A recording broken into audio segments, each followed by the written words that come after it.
It was the night the coal ran out, not even a week into winter, and the small room had already gone still as glass. The windows of Bridgemont were fogged from the inside, and out in the yard, a loose gate kept knocking against the wall, steady as a metronome. In the drawer that had become a cradle, Noah coughed in his sleep. 10 months old, hungry again. Mira Jennings sat at the kitchen table with her coat pulled tight around her. She was counting coins by touch, the way you do when you've counted them too many times to bother looking. 2 sixpence, 3 pennies. Not enough for milk tomorrow. She tipped the bottle and heard the thin splash of watered milk. The sound made her flinch. She hated that she knew it so well. The lamp guttered once, twice. The wick was done too. Mira sat in the half-dark, hands still, listening.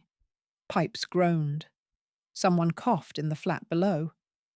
Outside, down in the street, a horse stamped and went quiet again. There had been a time not long ago when she had a husband to talk to, when the rent wasn't paid with nerves and prayers. But the factory roof had fallen, and Arthur Jennings went with it. They said it was quick. She knew that was a lie people told when they didn't want to picture the truth.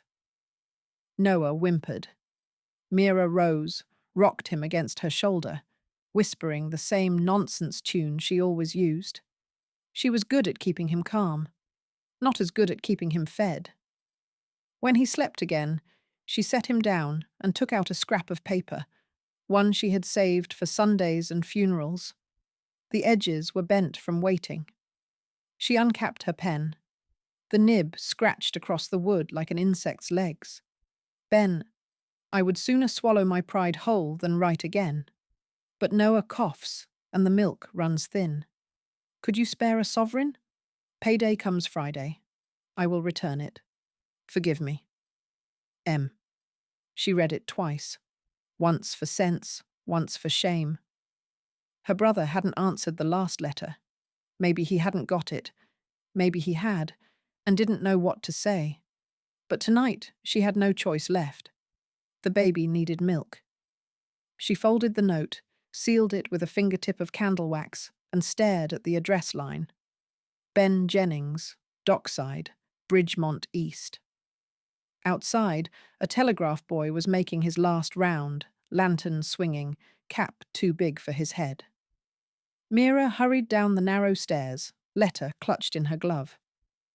"Midnight post still open?" she asked. He nodded, yawning. "Aye, miss. Lucky timing. Name and street?" she told him. The boy scribbled quick, his pencil nearly gone. In the glow of his lantern, she saw that his fingers were blue from cold. "Night, miss," he said, tucking the envelope in his satchel. "Goes out with the last bundle." She gave him a penny for luck. He grinned, showing a missing tooth, and ran off down the wet cobbles. Mira stood a moment longer, the air sharp in her lungs. A single window across the yard showed a lamp burning, someone still working late. She imagined it was what she used to be, a woman with work, purpose, routine. When she climbed back upstairs, Noah was stirring again. The drawer creaked softly as he kicked. She hummed until he stilled. Then she sat down once more, elbows on the table, head in her hands. She didn't see the rat slip across the floorboards. She didn't hear the gate banging anymore. Only the small clock on the shelf, ticking toward nothing. Across town, under the steady gaslights of Angel Street, another kind of night was awake. Behind a door marked Albright and Company, engine works, foundry, telegraph lines, clerks were sorting the late mail. Bundles of envelopes, invoices, ledgers. The air smelled of oil and polish. A young clerk named Harris was half asleep at his desk when he noticed a thin envelope among the rest. No company seal, no crest, written in a careful hand. He glanced at the name. B. Jennings, C.O., the Albright offices, Angel Street, Bridgemont West. He frowned. Wrong department. probably meant for some supplier. He dropped it onto the edge of Mr. Albright's desk with the others to be redirected in the morning, then shut the lamp and went home. That should have been the end of it. But Jack Albright never left before the clock struck 2. He was still there, sleeves rolled, tie loosened, reading the month's accounts with the tired patience of a man who no longer believed in rest. He reached for a new ledger, found the envelope instead, and turned it over once between his fingers. The handwriting was plain, honest. No scent of perfume, no plea for work, no attempt at charm. Only a woman's hand, steady even in desperation. He should have left it for the morning. He should have tossed it to the side unread. Instead, he broke the seal. The note was short. The words were sharp with need. He read it twice. Then again, slower. When he finished, he laid it flat and sat back in his chair. Somewhere outside, a carriage rolled past on wet cobblestones. The city was asleep. The factories were silent. In the quiet, a strange thought came. What if he answered? He took a clean sheet from the drawer and dipped his pen. Mrs. Jennings, your letter has found the wrong desk. Tell me, is your child warm tonight? J. Albright. He sanded it, sealed it, and left it with the night porter to deliver at once. Then he stood by the window, watching the fog drift low over Bridgemont Bridge, the black water beneath swallowing the lamps one by one. At dawn, Mira woke to a knock. She blinked, disoriented. The air was still icy. Noah stirred. When she opened the door, the telegraph boy was there again, grinning, breath fogging. "Message for you, miss," he said, holding out a folded note. "Fancy paper, too?" Mira took it with a shaking hand. The seal was plain but heavy, pressed deep with an A. She read the line once, twice, not believing. Your letter has found the wrong desk. Tell me, is your child warm tonight? J. Albright.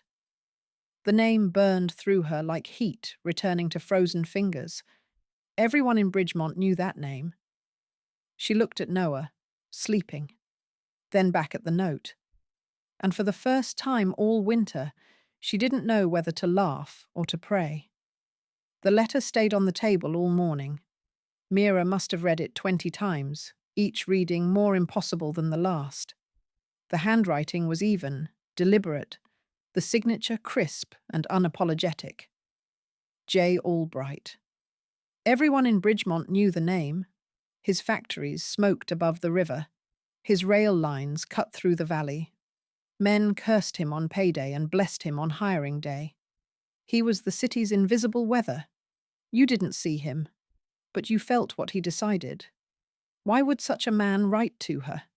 She waited for a second letter, for someone to knock and say it was a mistake. None came.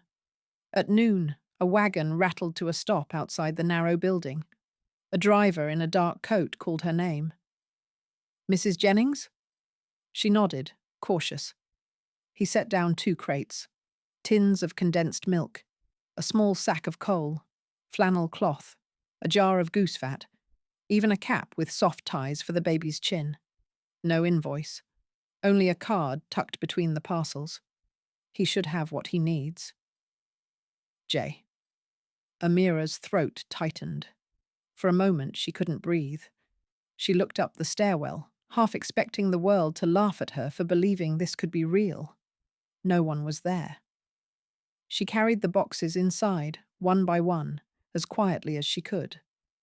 Noah woke and reached for the flannel, gurgling. She let him clutch it, blinking back tears she hadn't meant to shed.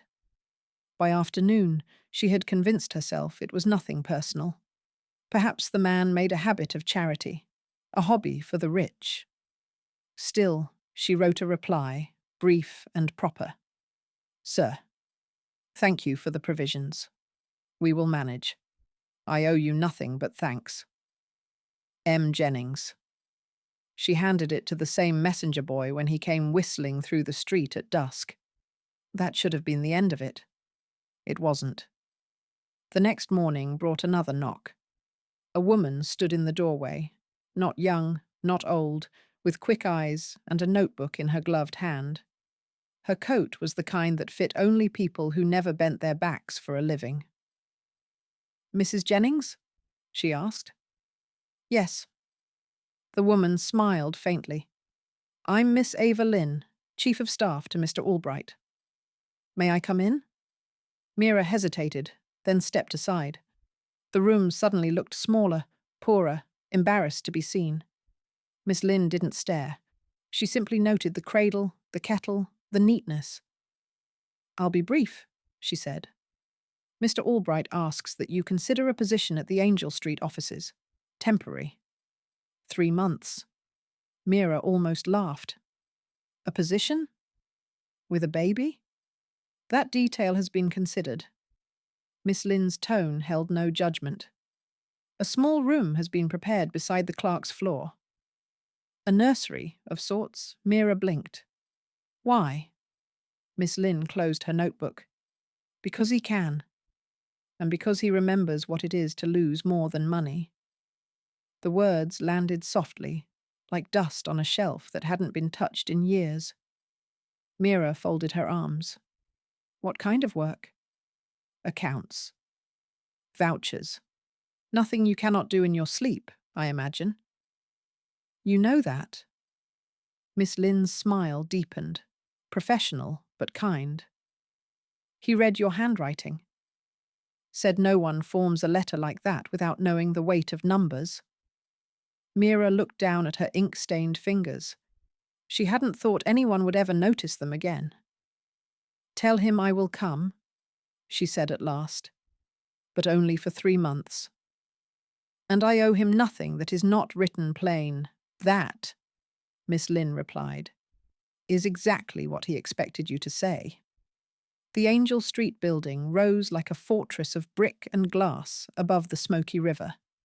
Mira's heart thudded as she stepped through the tall iron doors. Inside, light pooled across tiled floors, and clocks agreed with one another in neat precision. A clerk escorted her past rows of desks where pens scratched like locust wings. Some looked up, curious. Most did not. The poor were always coming and going. At the corridor's end, Miss Lynn appeared again, efficient as a bell. "This way." They entered a small side room.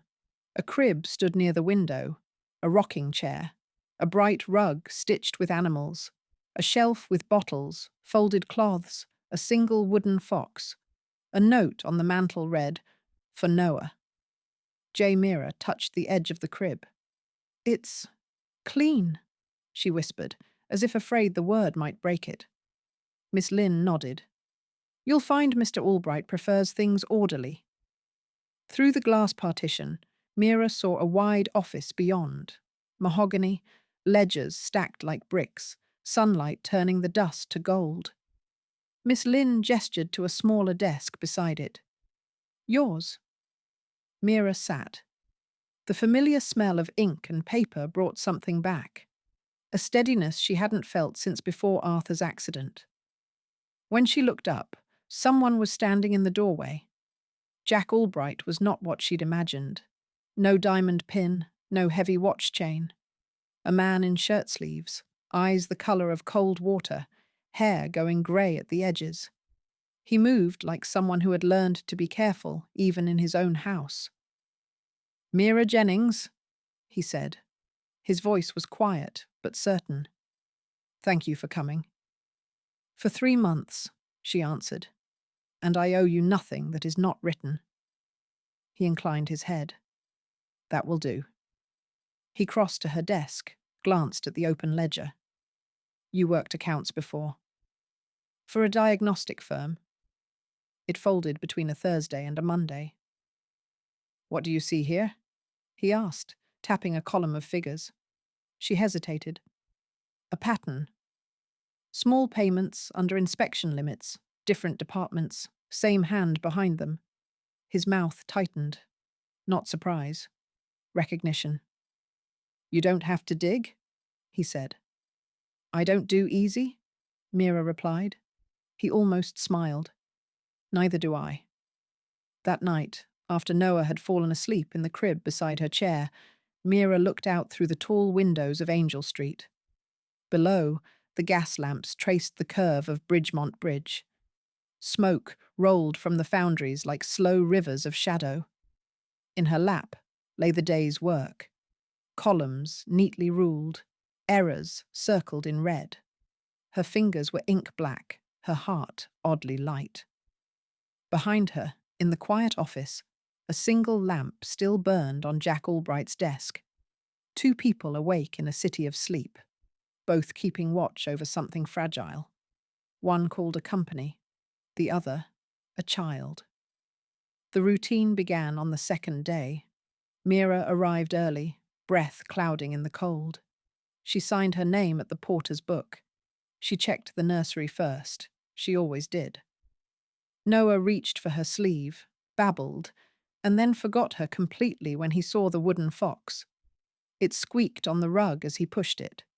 He laughed. That sound could have raised the dead. Mira set the bottle to warm. She smoothed the blanket. She took a breath that did not hurt and crossed into the office. On her desk, vouchers, receipts, petty cash slips. The comfort of order. The danger of it too. Ink. Paper. Columns that behaved when you watched them. She worked in silence. The building woke around her. Boots in the hall. The faint buzz of a telegraph. Chairs pushed back. A cough. A laugh. A door that stuck and then yielded. At 9, Miss Lynn appeared with a small tray. Tea, 2 biscuits. "You forget when you are thinking," she said, and went again. By 10, the first thread showed itself. A payment to Trinox and Company, agents. £1, 14 shillings, small, ordinary. Filed under repairs. Approved by a junior clerk. Signature tidy. Date consistent. Mira blinked once and read it again. The name meant nothing to her. Still, it snagged. The amount sat too neatly under a threshold she knew by heart from her last position. She set the slip aside, marked it with a pencil dot, and moved on. An hour later, a second Trinox slip surfaced. Different department. Same quiet sum, just low enough to be invisible. She marked it too. Then a third, then a fourth. For supplies, though no supplies were listed. By noon, she had a small fan of paper tilting like a flock of pale birds. She stood, stretched her back, and went into the nursery. Noah slept with his arms thrown wide, the fox a prisoner under one small hand. She stroked his hair and watched his lashes tremble. The sight steadied her more than tea. When she came back, Jack Albright stood by her desk, looking not at the papers, but through the glass at the sleeping child. He had removed his jacket. His cuffs were clean. His eyes were not.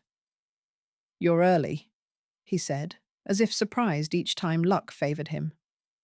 "You never left," Mira said. He nodded once.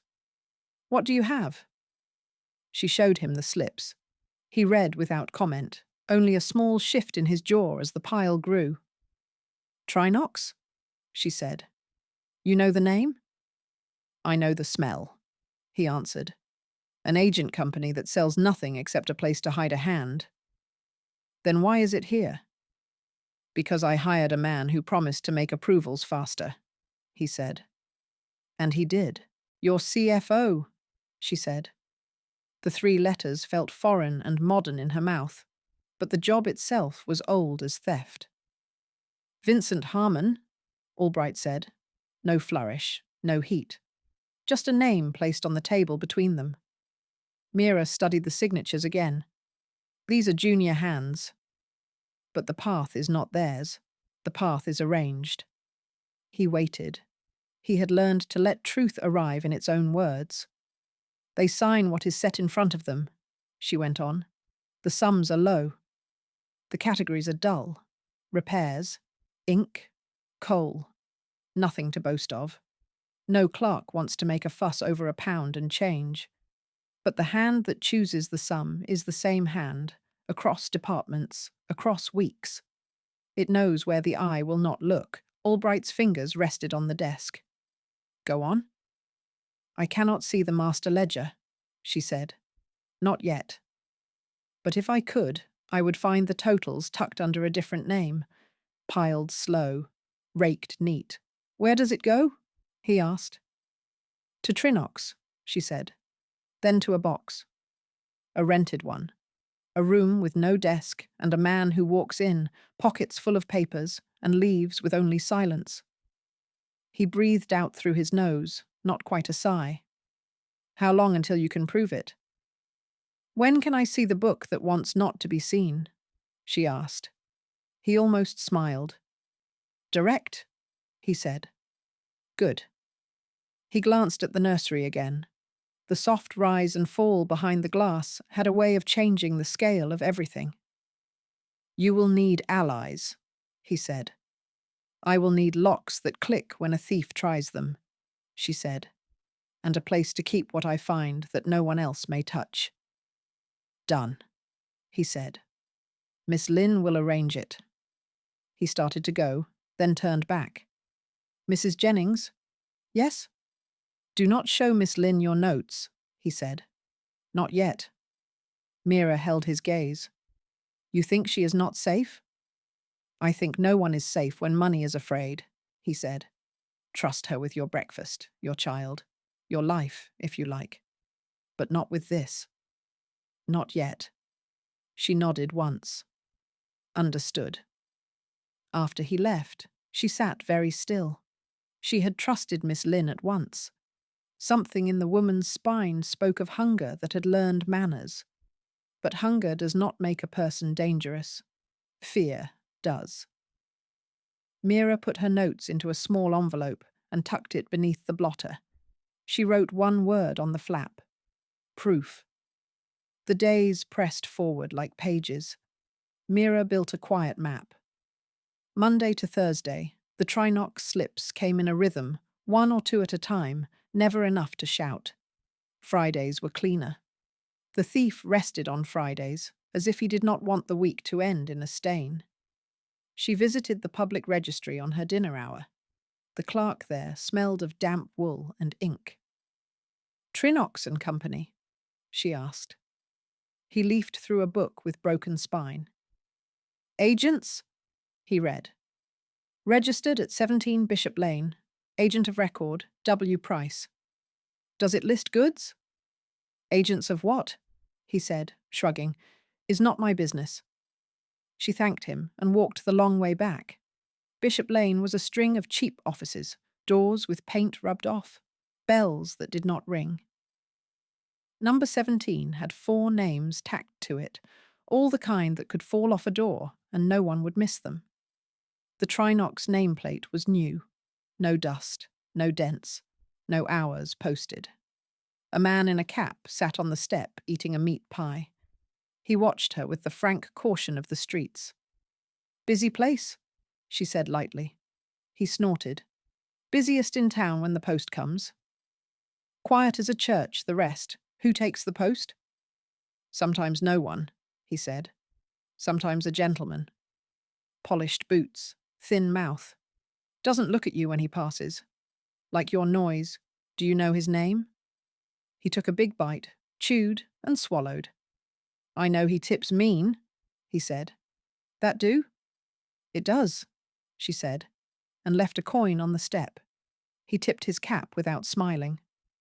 Back at Angel Street, she found Miss Lynn waiting with a small iron box and 2 keys. Mr. Albright's instruction, Miss Lynn said, tone neutral. For your notes. 1 key stays with you, 1 with him. Mira weighed the key. It was heavier than it looked. Miss Lynn's eyes flicked to the nursery. He slept? Like a king. Good, Miss Lynn said softly. It is a comfort to see a child sleep in this building. Mira tucked the envelope into the box, set it under her desk, and locked it with a click that sounded final. That evening, when the lamps purpled the fog and the river caught the last of the light, she found Jack Albright again at her doorway. I watched the registry, he said.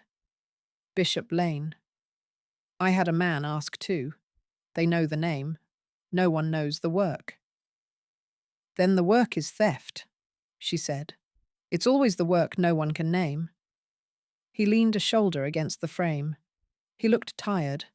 There was a photograph turned face down on his desk. She did not ask. He did not explain. You are quick, he said. Quicker than the men I paid for years.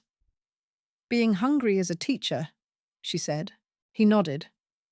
Tomorrow I will place a memorandum where Mr. Harmon cannot help but see it, he said. A notice of an executive vendor review. It will be bait. And when he bites? We pull, he said, gently, until he runs. Then hard Mira thought of the child behind the glass, of the wooden fox still captive in a small hand, of the city beyond that would laugh or jeer or shrug. She lifted her chin. I am not afraid of him, she said. I am, he said simply, which is why I will not let you be alone. He left her with that, and the night settled. On Thursday, Vincent Harmon appeared for the first time. Mira felt him before she saw him. The corridor changed. The clerks sat straighter. The porter's voice lowered without knowing why. He was handsome the way expense is handsome. Navy coat, perfect tie. A smile that covered sharp edges. He paused at the nursery glass as if at a curiosity in a museum, then moved on. Miss Lynn watched him go, mouth align. That man, she said very softly, never eats the pie here. Says the pastry is poor. I do not trust men who refuse humble pastry. Mira almost laughed. It felt strange and right at once. When Harmon passed her desk, he glanced at the slips. New clerk? He asked. Temporary, she said. He tapped the neat stack with one finger. Good hand, he said. Keep the piles thin. The board likes thin. He walked on without waiting for her answer. The air eased when he turned the corner. Mira sat very still. Then she opened the iron box, took out the envelope marked proof, and added one more note. He looks at the child and does not see him. She closed the lid. The lock clicked. Noah turned over in his sleep and kept the fox. Rain came to Bridgemont before dawn. It beat against the high windows of Angel Street, turned the city to glass, and washed the soot down the gutters like spilled ink. Inside the offices, the lamps burned all day. Mira liked the sound. It covered the ticking of the clocks and the small noises of her own thoughts.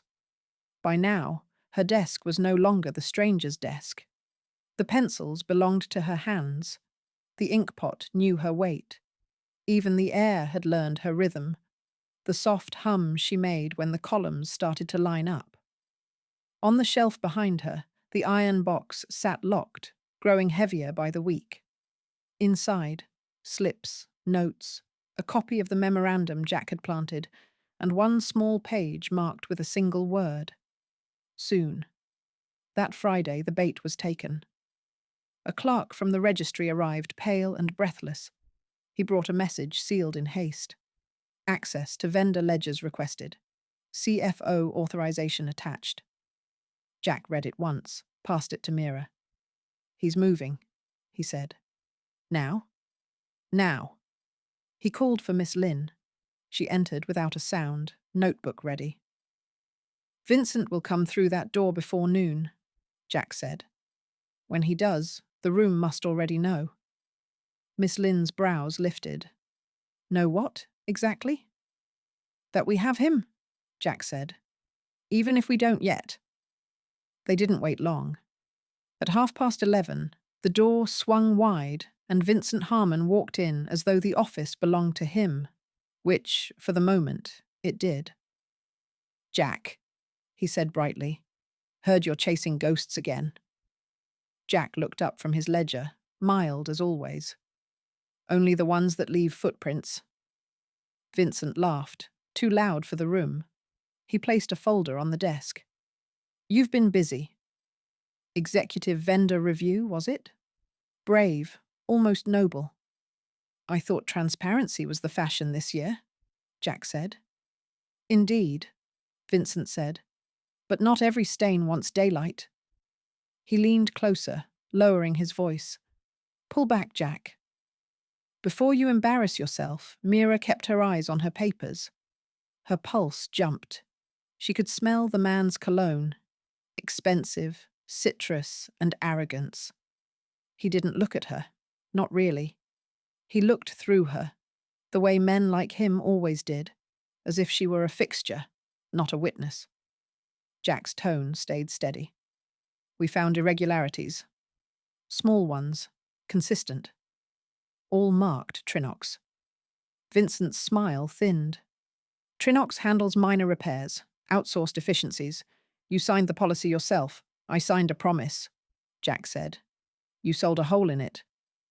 Careful, Vincent said, voice flat now. That sounds like accusation. Then let's call it conversation.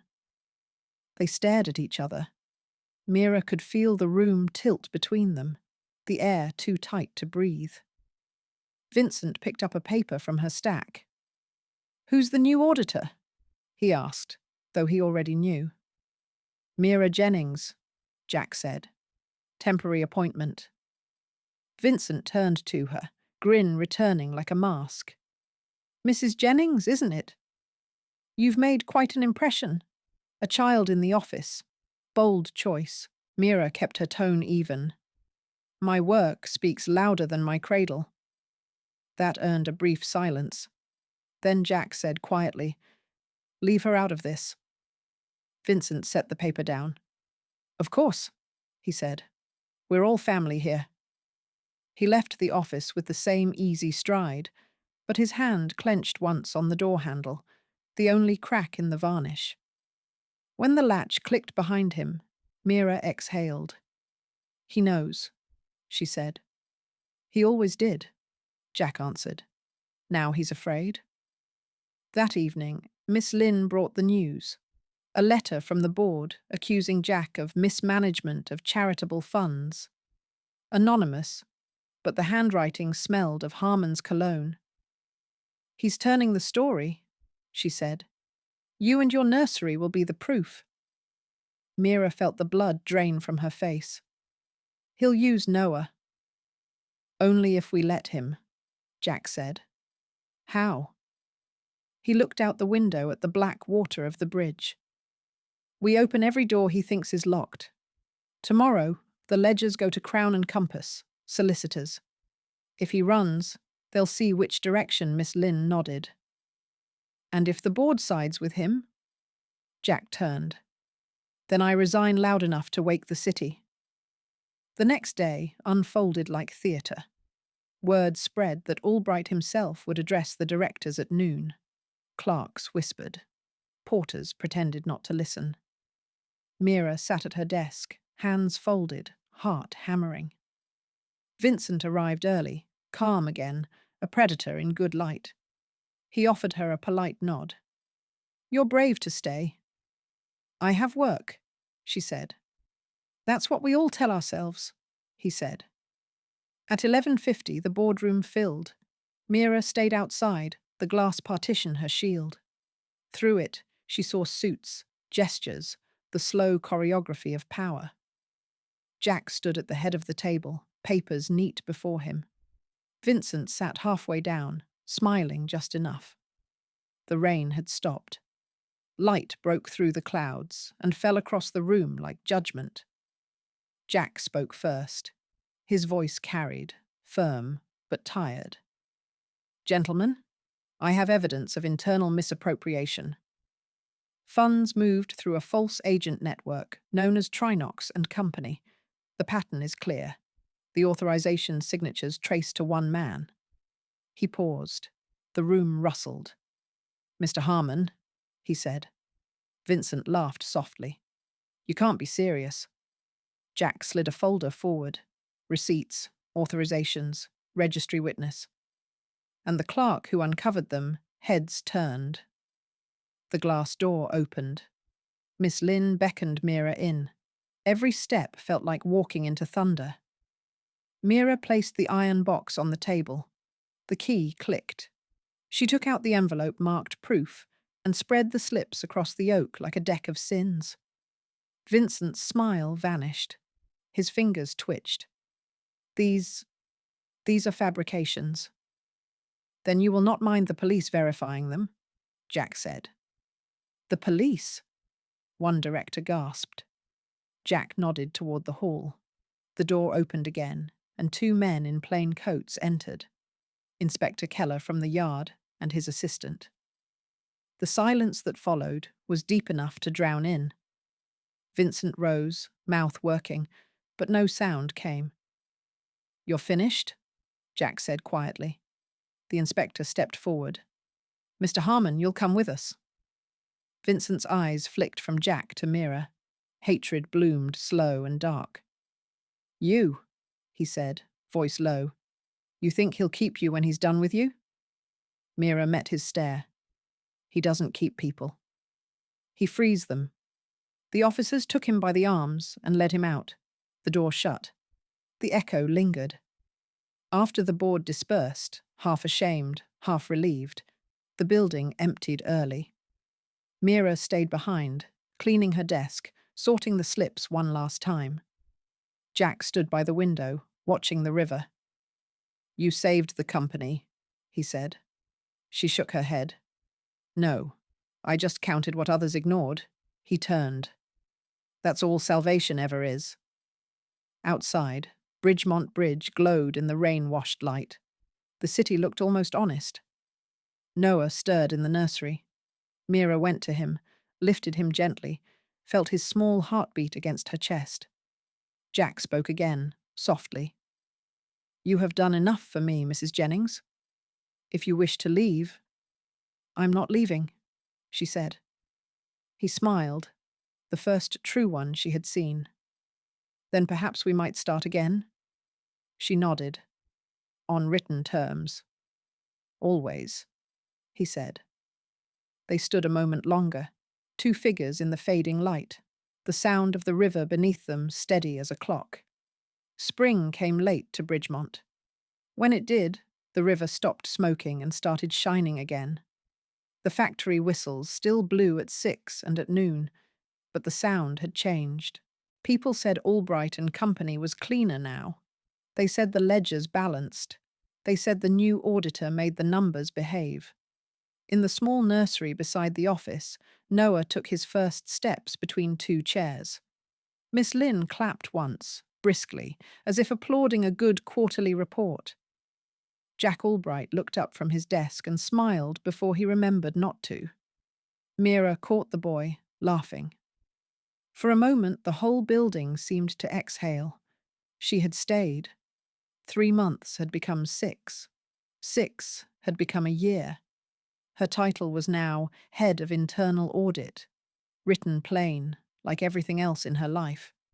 Her wages were fair, her work exact, her conscience quiet. Every Friday she walked across the bridge with Noah in the pram, and the clerks would tip their hats. Not because she was the magnate's favourite. She wasn't. Because she was proof that the system could, for once, reward honesty. On a warm morning in May, Jack called her into his office. The window was open. The river smelled of iron and lilac. He held a small wooden box in his hands. No lock this time. Only a single brass key inside, tied with blue ribbon. Mira frowned. "What is this?" "The lease to the flat upstairs," he said. "And the key to your office. One key for both. You may lock me out if you wish." She smiled, slow and wary. "You could have sent a note." "I could," he said, "but I wanted to say it plain. You owe me nothing. You never did. Still, if you'll stay, it will be because you choose to, not because you must." Mira looked at the key. It gleamed in the sunlight, simple and heavy. "I have never owned a door," she said quietly. "Only borrowed them." "Then let this one be yours," he said, "and the work behind it." She turned it in her palm. The brass left a warm mark on her skin. "I'll think about it," she said. "Good," he said. "Thinking has always suited you?" That night, Bridgemont held its breath. A rumour spread that Harmon's trial was finished, guilty on every count. The newspapers called it the Trinox affair.